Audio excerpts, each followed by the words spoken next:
Привет! Вы слушаете «Радио Вашингтон». Это еженедельный подкаст «Американский фокус». Меня зовут Нина Вишнева. И в ближайшие несколько минут мы с коллегами расскажем о международной реакции на события в США и глобальном контексте. Сегодня в выпуске. Комендантский час, армия против народа, массовые аресты, во что вылились антииммигрантские рейды. Калифорния судит Трампа, комментарий американского юриста. Прокремлевские политологи и медиа о протестах в Лос-Анджелесе. Израиль атакует Иран. Реакция Соединенных Штатов. Война в Украине. Дайджест за неделю. Трамп и отверженные. Мюзикл для президента. Начнем с американской реакции на ситуацию на Ближнем Востоке. Израиль нанес масштабные удары по военным объектам Ирана. В результате атак разрушены некоторые ядерные объекты, погибли около 20 высокопоставленных командиров, а также ученые, причастные к ядерной программе Ирана. В ответ Тегеран выпустил баллистические ракеты по израильским городам. Есть прямые попадания по жилой инфраструктуре. Иран разорвал ядерные переговоры с США. 6-й раунд переговоров должен был пройти в воскресенье. Соединенные Штаты начали переброску военных сил в регион, сообщают американские СМИ. Дональд Трамп поддержал атаку. Реакция законодателей разделилась. Алексей Горбачев с подробностями. Соединенные Штаты в пятницу начали переброску военных ресурсов на Ближний Восток в ответ на удары Израиля по ядерным и ракетным объектам в Иране и в ожидании возможного ответа со стороны Тегерана. Как сообщили источники агентства Associated Press, один из эсминцев США, способный перехватывать баллистические ракеты, был направлен из западной части Средиземного моря к восточному побережью. Еще один эсминец приведен в боевую готовность. Также в небе региона дежурят американские истребители с целью защиты персонала и военных объектов США. Президент Дональд Трамп провел экстренное совещание с Советом национальной безопасности. Он заявил, что считает удары Израиля великолепными. «Мы дали им шанс, они им не воспользовались», – заявил Трамп. «Теперь они получили по-настоящему, и это еще не конец, будет еще больше». Официальный представитель США, госсекретарь Марко Рубио, подчеркнул, что Америка не принимала участия в атаках Израиля. Израиль предпринял односторонние действия. Наша главная задача – защита американских сил в регионе, заявил Рубио. Тем не менее, как сообщил источник ABC, США предоставили Израилю, цитата, «высокоточную разведывательную информацию и готовы помочь в отражении возможных ракетных ударов со стороны Ирана». Политическая реакция в Вашингтоне разделилась. Республиканцы, включая спикера Палаты Майка Джонсона и сенатора Линдси Грэма, выразили полную поддержку Израилю и призвали, цитата, «молиться за союзника». Прогрессивные демократы, такие как сенаторы Крис Мерфи и Джек Рид, раскритиковали удары как опасную эскалацию, которая может сорвать ядерные переговоры с Тегераном и втянуть США в ненужную войну. «Это катастрофа, созданная руками Трампа и Нетаньяху», ответил сенатор Мерфи. Переговоры по ядерной сделке, запланированные в Омане, скорее всего будут сорваны. Иран, по предварительным сообщениям, отказывается от участия в 6-м раунде диалога. Алексей Горбачев, Радио Вашингтон. В Соединенных Штатах всю неделю в фокусе Калифорния. Продолжаются массовые протесты после антииммигрантских рейдов. Пентагон направил для подавления протестов в Лос-Анджелес почти 5000 военных, 4000 резервистов Национальной гвардии и 700 морпехов. В настоящее время в Лос-Анджелесе размещено больше американских войск, чем в Ираке и Сирии. Противостояние переросло в погромы, в связи с чем мэр Лос-Анджелеса Карен Басс ввела в центре города комендантский час для сдерживания насилия и пресечения мародерства. Позднее комендантский час ввели и власти штата Вашингтон. За ситуацией во втором крупнейшем городе Соединенных Штатов все это время следит журналист, автор YouTube-канала «Штаты» Ангелина Багдасарян.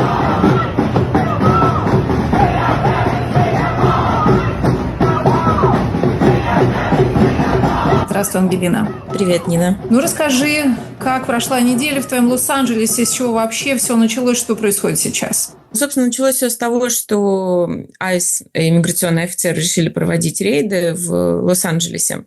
И, собственно, они пришли в округ Fashion District, место, где различные фабрики, где нелегальные мигранты, и все об этом прекрасно знают.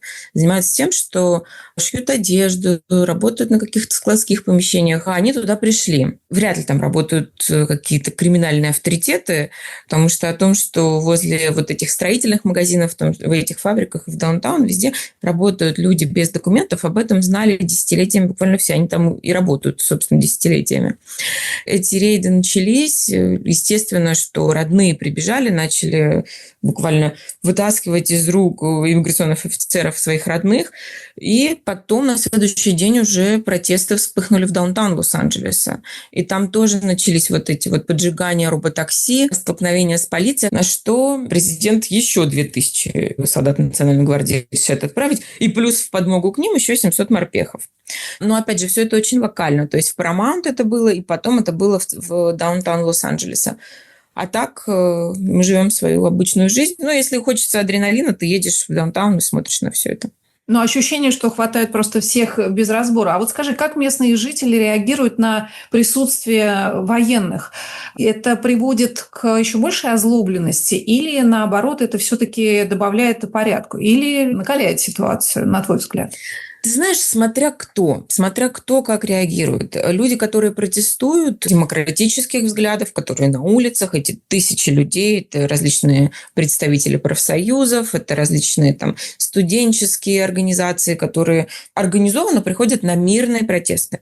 Потому что надо отделять мирный протест, когда человек вышел, протестует, и когда люди начинают жечь машины, начинают грабить. Вот эти грабежи тоже были, 20 магазинов в даунтауне было ограблено. И сейчас, кстати, даунтаун, опять же, вот возвращаясь 5 лет назад, очень похож на то, что было тогда. Заколочено буквально все магазины, отели, все заколочено. Первые этажи фанеры, потому что мы не знаем, что будет завтра на вот этом вот протесте, во что это может вылиться в итоге. Республиканцы и более консервативных взглядов люди, наверное, центристы, они считают, что, наверное, неплохо, что здесь есть и Нацгвардия, потому что мы помним, что было 5 лет назад, когда уже люди сами пошли и встали в очередь за патронами, поэтому лучше, наверное, чтобы наша армия в качестве такого предостережения для тех, кто соберется устраивать тут какие-то грабежи или еще что-то, находилась.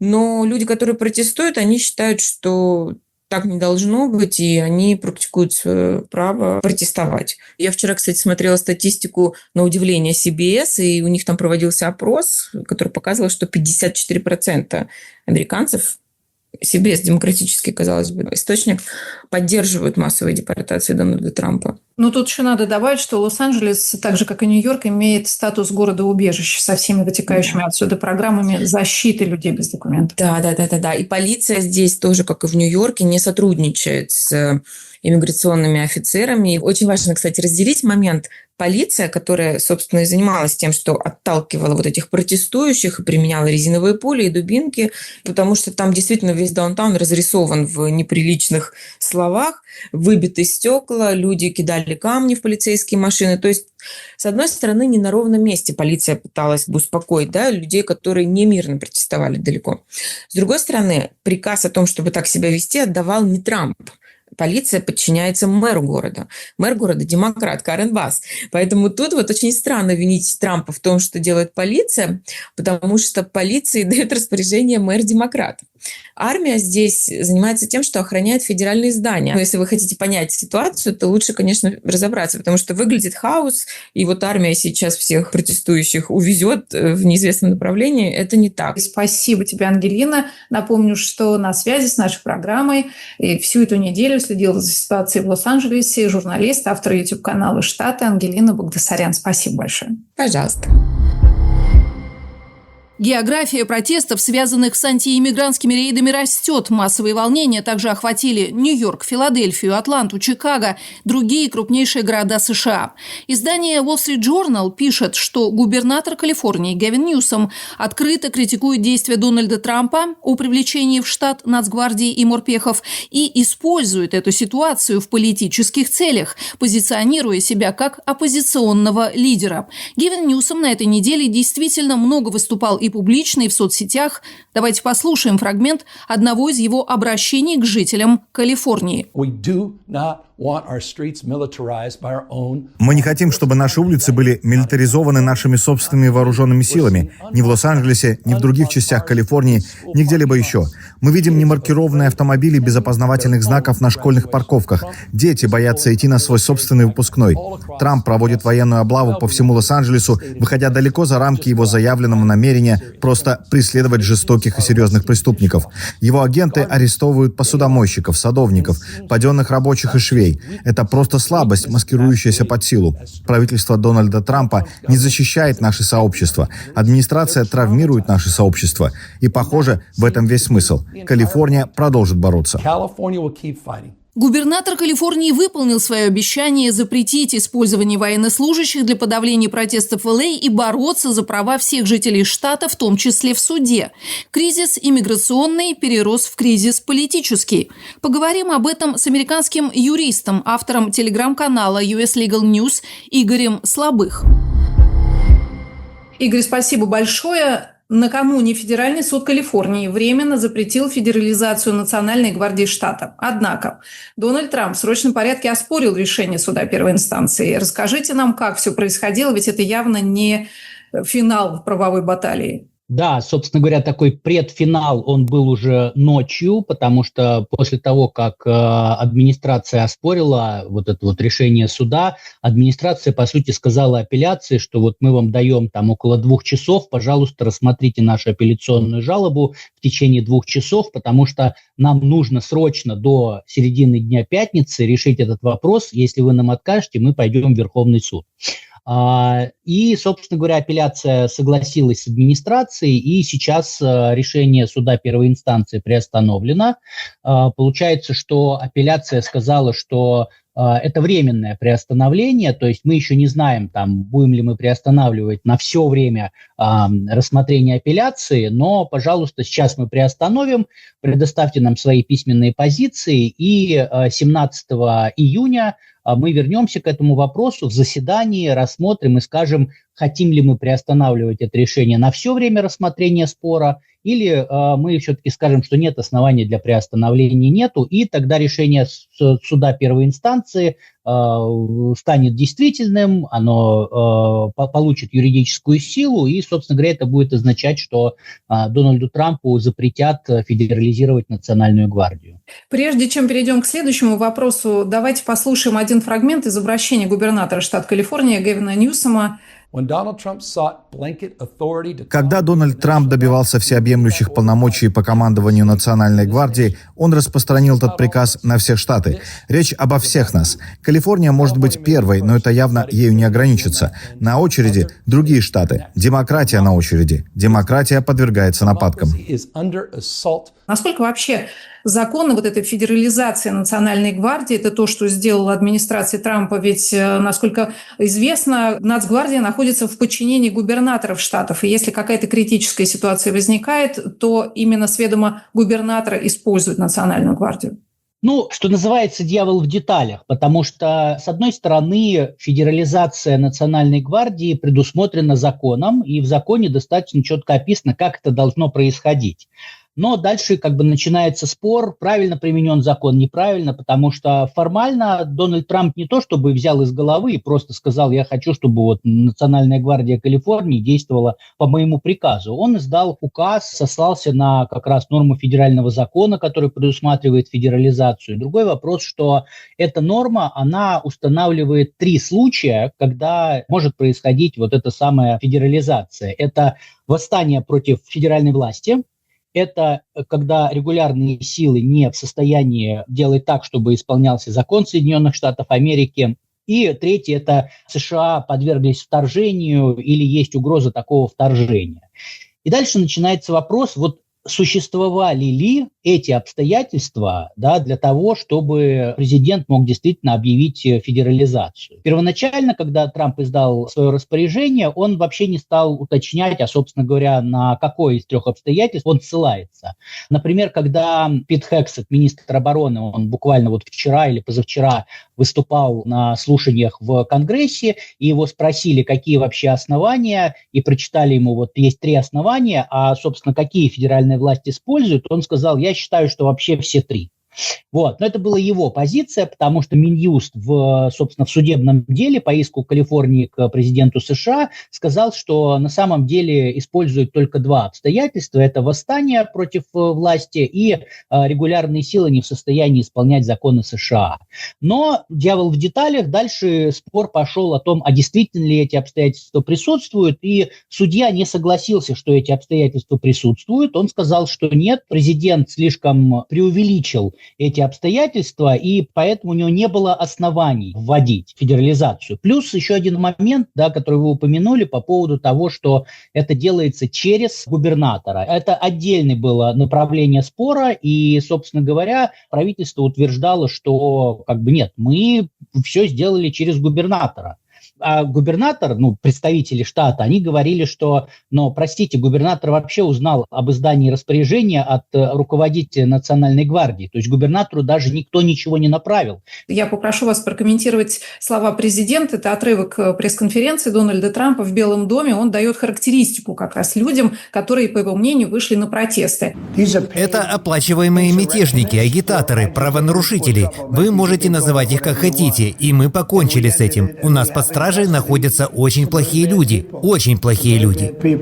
И вот когда первое лицо страны бросается такими обвинениями, без предоставления каких-либо доказательств, как люди, иммигранты, люди без документов или даже просто обычные граждане, которые под горячую руку попадают силовикам, как они себя могут защитить? Какие законы США на стороне в первую очередь людей без документов? По умолчанию, в соответствии с Конституцией, право на надлежащий процесс принадлежит любому лицу, которое находится в США. Не гражданину, не легальному мигранту или еще как-то, именно лицу. То есть, как только любое лицо находится на территории США, у этого лица есть право на надлежащий процесс. И, собственно говоря, огромное количество действий администрации направлено на то, чтобы вот этого надлежащего процесса не было.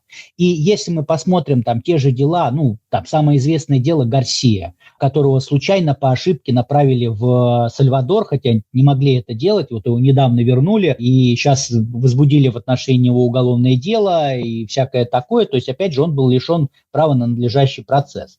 Если право на надлежащий процесс есть, это значит, что в суде люди могут возразить относительно претензий, которые есть к ним от правительства. И мы видим, что люди возражают достаточно хорошо и достаточно успешно. Вот только вчера, например, из заключения вышла россиянка Ксения Петрова. Опять же, это ровно та же ситуация, она смогла доказать в суде, что ее не надо держать в тюрьме, даже если она нарушила закон, и даже если принять во внимание те претензии, которые сейчас правительство ей предъявляет, связанные с незаконным ввозом биологических образцов, в любом случае вот именно вследствие надлежащего процесса она смогла доказать, что мне не нужно быть в тюрьме, я могу находиться на воле. То же самое недавно произошло с одним из самых известных дел с Махмудом Халилом, которого пытались депортировать за участие в протестах антиизраильских. И в этом плане, конечно, Трамп говорит о том, что он хочет преследовать и будет преследовать тех, кто участвует в протестах, и тот же Халил – это прекрасный пример такого преследования. Но как только Халил получил возможность в суде доказать то, что правительство совершило что-то неправильно, но он, собственно говоря, пусть сейчас пока в первой инстанции, но тем не менее он это дело выиграл.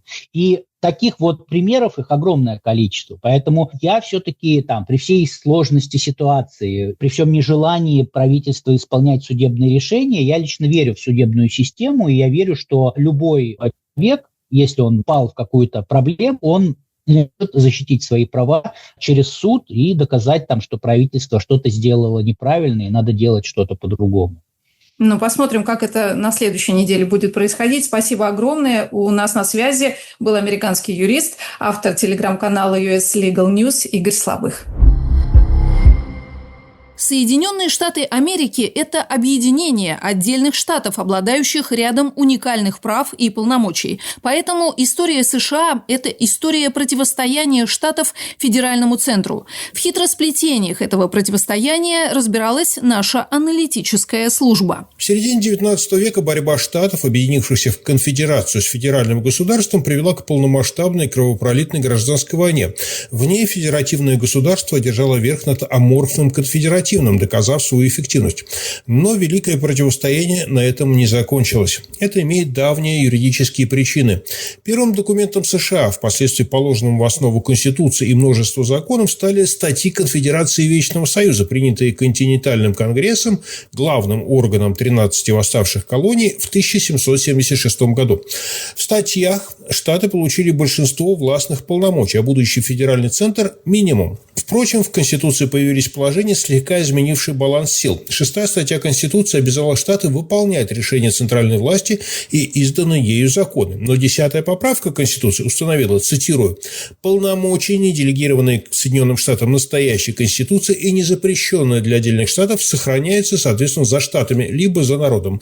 То есть штаты получили значительную автономию, что позволило им иметь свои вооруженные силы, Национальную гвардию, правоохранительные и судебные органы, собственную налоговую систему, право проводить выборы и многое-многое другое. В силу этого штаты регулярно оказываются в состоянии конфликта с Вашингтоном. К примеру, в последние годы многие штаты легализовали использование марихуаны, однако федеральными законами ее употребление по-прежнему запрещено. За почти четверть тысячелетия истории США Вашингтон постепенно обрастал властными полномочиями. Однако этот процесс не был линейным, он был волнообразным. Очень многое зависело от действий Конгресса США, который принимал федеральные законы, и Верховного суда, проверявшего их на соответствие Конституции. В период гражданской войны Вашингтон приобрел ранее небывалые властные полномочия, однако штаты взяли реванш в конце 19-го – начале 20 века. Великая депрессия и новый курс Рузвельта, а также Вторая мировая и холодная войны, плюс крупномасштабные социальные реформы 60-х годов вновь привели к тому, что федеральный центр усилился. Однако в последующие годы маятник качнулся обратно. К примеру, 3 года назад Верховный суд передал штатам право решать вопрос о законности абортов, которые ранее были легализованы федеральным законом. Противостояние штатов и Вашингтона регулярно приводило к достаточно серьезным кризисам. В 30-е годы 19 века федеральное правительство ужесточило торговые тарифы, что вызвало возмущение ряда штатов. Штат Южная Каролина даже принял закон, объявивший необязательным к исполнению соответствующий федеральный закон. В ответ Конгресс США принял закон, разрешивший президенту применить военную силу против непокорного штата. Дело завершилось компромиссом. В 1863 году, в разгар гражданской войны, президент США Авраам Линкольн подписал указ, даровавший свободу всем рабам в штатах, примкнувших к конфедерации. До этого вопрос о законности рабовладения был прерогативой отдельных штатов. Позднее в США возникло несколько концепций, призванных как-то урегулировать вечный конфликт. Концепция двойного федерализма предусматривала, что полномочия федерального центра и штатов не должны пересекаться. На практике это обеспечить не удалось. После этого появился кооперативный федерализм. Согласно ему, Вашингтон и штаты должны координировать усилия для достижения наилучших результатов. В конце 20 века возник новый федерализм, популярный у республиканцев. Согласно этой модели, Вашингтон обязан предоставить штатам максимум возможностей самостоятельно разрешать свои проблемы. В свою очередь, президенты-демократы реализовывали концепт новой централизации, считая, что без помощи федерального центра штаты не способны эффективно помогать своему населению, например, в вопросах медицинской помощи. Президент Дональд Трамп сделал неожиданный для республиканцев шаг. Он пытается максимально ограничить властные полномочия штатов, которыми управляют демократы. В частности, направил в Калифорнию Национальную гвардию и войска без предварительного согласия властей этого штата. Как его действия повлияют на баланс сил, станет известно в ближайшие годы.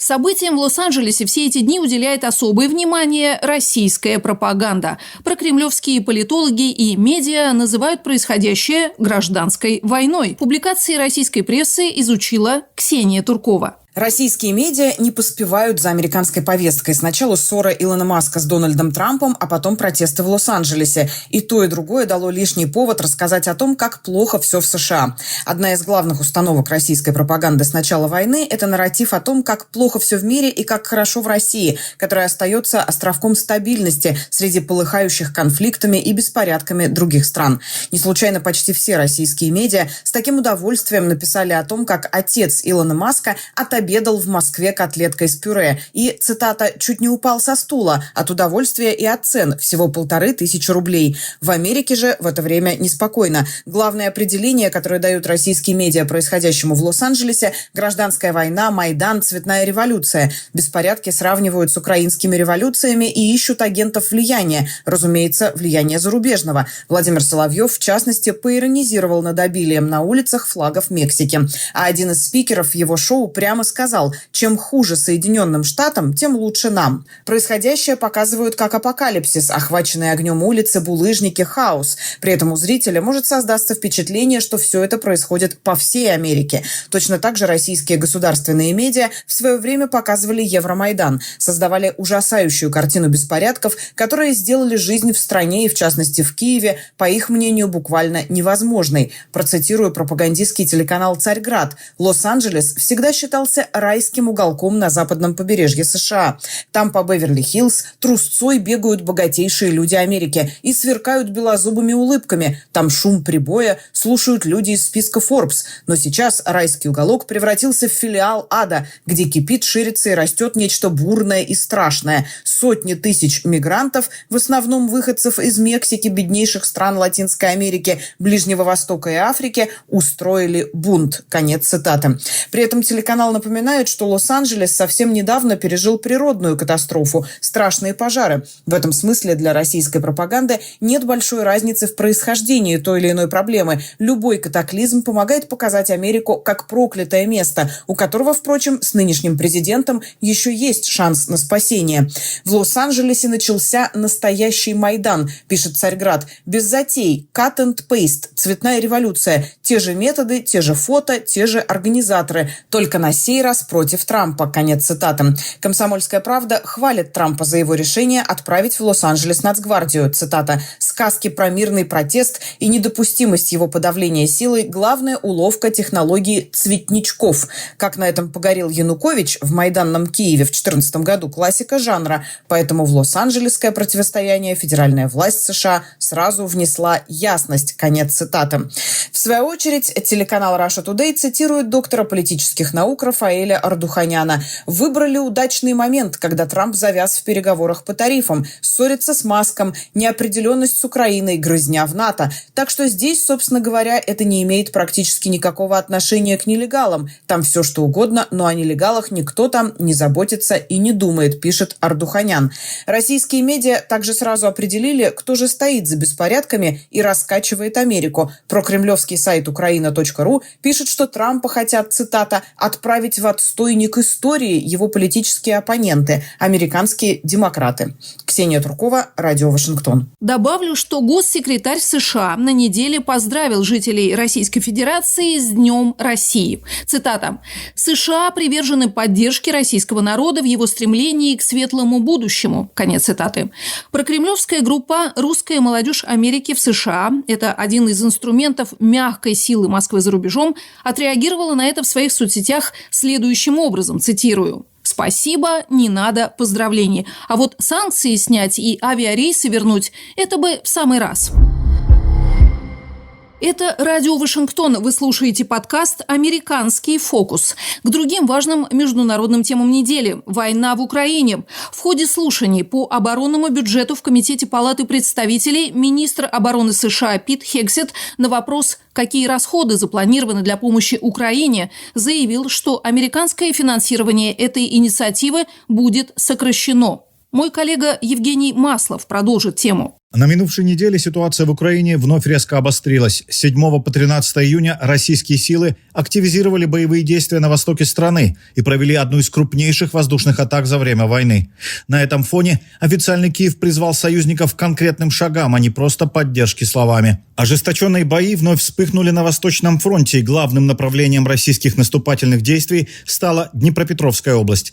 Министерство обороны России заявило 8 июня, что войска пересекли административную границу Донбасса Донбасса и зашли на территорию Днепропетровской области. Украинская сторона эту информацию отрицала и утверждала, что продвижение вглубь области – это дезинформация. 10 июня Россия нанесла массированный удар по украинским городам. В ночь на 10 июня Россия выпустила 7 ракет и задействовала 315 беспилотников. По данным вооруженных сил Украины, ПВО удалось перехватить и уничтожить 284 российских дрона. Из них 220 были сбиты огневыми средствами. Как сообщила украинская сторона, средства воздушного нападения достигли цели в 11 точках Киева. В 16 локациях зафиксировано падение обломков сбитых дронов. В Киевской областной администрации уточнили, что пострадали 7 районов города. Повреждения получили жилые дома и в городе вспыхнули пожары. В результате атаки 1 человек погиб и несколько получили ранения. Как заявил глава МВД Украины Игорь Клименко, были подтверждены данные о 2 погибших и 9 раненых в Одессе, которая также подверглась массированному обстрелу. В Одессе, к тому же, в результате атаки был разрушен родильный дом. Эти удары вызвали волну возмущения и в самой Украине, и за ее пределами. Министерство иностранных дел Украины это назвали доказательством того, что Россия намерена продолжать агрессию. Об этом заявил представитель ведомства Георгий Тихий. Министр иностранных дел Андрей Сибиха опубликовал свой призыв к международному сообществу в связи с варварскими ударами. Призыв был очень прост – усилить санкции против России и не ждать. Нанесением ударов и отправкой 1000 солдат в направлении Покровска и Сумскую область Путин продемонстрировал всему миру, что не собирается прекращать агрессию. Российская армия в ночь на четверг, 12 июня, также обстреляла Харьков с применением ударных беспилотников типа «Шахед». По данным городских властей, в результате атаки пострадали не менее 11 человек.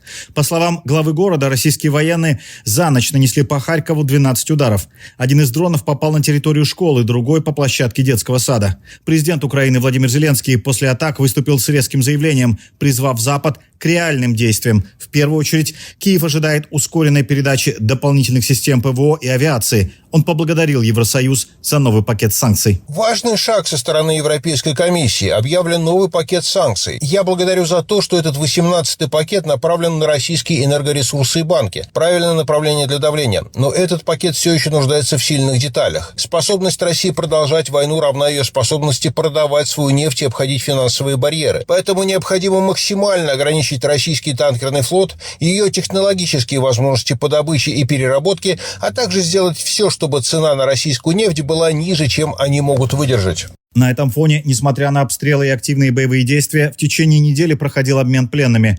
Десятки украинских и российских раненых военнослужащих были возвращены домой. В понедельник, 9 июня, российская и украинская стороны обменялись военнопленными моложе 25 лет.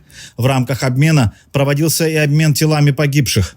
Координационный штаб Украины по вопросам обращения с военнопленными пояснил, что окончательное число освобожденных станет известно из соображений безопасности лишь по окончании всего процесса. Очередной раунд обмена, о котором делегации стран договорились на переговорах в Стамбуле, состоялся 12 июня. На родную землю вернулись военнослужащие ВСУ, в частности ДШВ, военно-морских сил, воздушных сил, а также Государственной пограничной службы и Национальной гвардии Украины. Среди освобожденных сегодня есть защитники Мариуполя, находившиеся в плену более 3 лет. Освобожденные из плена защитники пройдут необходимый медицинский осмотр, получат помощь по физической и психологической реабилитации, а также все положенные выплаты за время пребывания в неволе. Президент Украины Владимир Зеленский в ходе встречи с министром обороны Германии Борисом Писториусом заявил в четверг, что планирует посетить саммит группы 7 в Канаде на следующей неделе и надеется встретиться с президентом США Дональдом Трампом в кулуарах. Он дал понять, что на предстоящем саммите планирует обсудить дальнейшую поддержку Украины, санкции против России и будущее финансирование усилий по восстановлению страны. В воскресенье в Вашингтоне пройдет военный парад, приуроченный к 250-летию армии США. Дональд Трамп называет его своим парадом. В этот день Трампу исполняется 79 лет.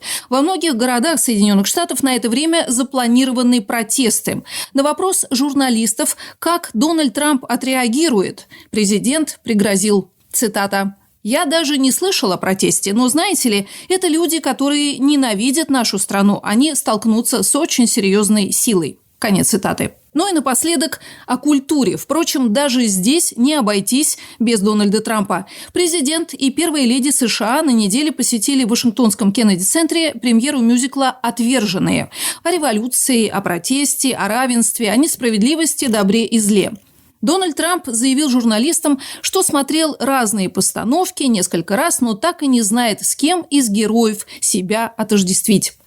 Думаю, он все-таки жандарм Жавер.